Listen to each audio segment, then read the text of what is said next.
Hey everybody, maybe you've heard, Champions Online will be going free to play in early 2011. Recently, we entered closed beta, and the response we've gotten so far has been awesome. Most everyone knows about our big content updates such as Demon Flame, Blood Moon, and Revelation, but it's easy to overlook the changes we've made to improve the game's systems in the last year. So we wanted to take some time to talk about those changes and show off some of what free-to-play has to offer. Looking back, one of the big changes we made was to add Powerhouse Battle Rooms. These rooms are designed to allow any player to try out their power choices before committing to them. If you're trying to decide whether force powers or electric powers are a better fit for your champion, this is the place to try them out. There are a lot of abilities to choose from in Champions, and the battle rooms are a great help.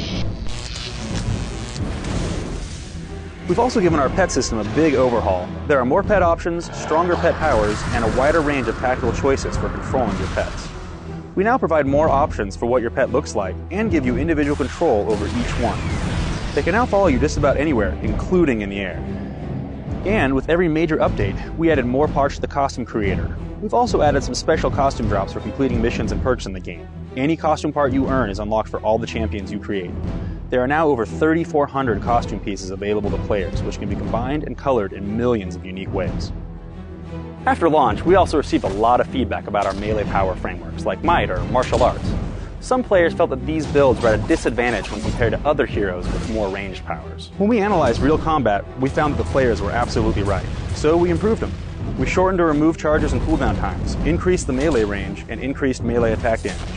Now melee players can stand toe-to-toe with their ranged cohorts, dishing out major damage right alongside them.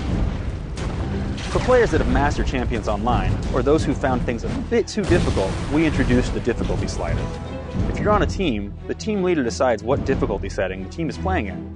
Increasing difficulty changes the strength and durability of enemies, making the instance much more challenging. In addition, enemies may drop better gear. For free-to-play, we have some really big changes on the way. At the top of that list is definitely the addition of archetypes. Archetypes are basically an easy way to create a fun, powerful, and balanced hero. You choose your archetype based on what role and theme you want your hero to have. It specifies which powers you'll receive when you level up and which super stats you'll have. You'll still choose your travel powers, talents, and advantages, but everything is much more streamlined than a custom framework. Subscribers can either play one of the predefined archetypes or build a custom archetype using Champion's hugely customizable power system.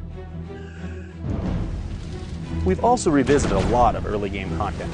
First, the tutorial has been updated to be more streamlined and more informative.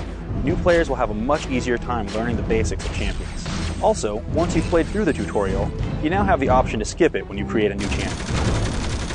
After arriving at the Renaissance Center, your hero can now stay in Millennium City to clean up the gangs in Westside. We've reworked the Westside area and its story. There are new missions and boss fights, as well as an overarching plot for the whole neighborhood. Really, we have so many other things to talk about. We haven't even touched on the changes to desert prices, new powers, missions, storylines. We got a lot going on. Hopefully you'll come check us out early 2011 when Champions Online goes free to play.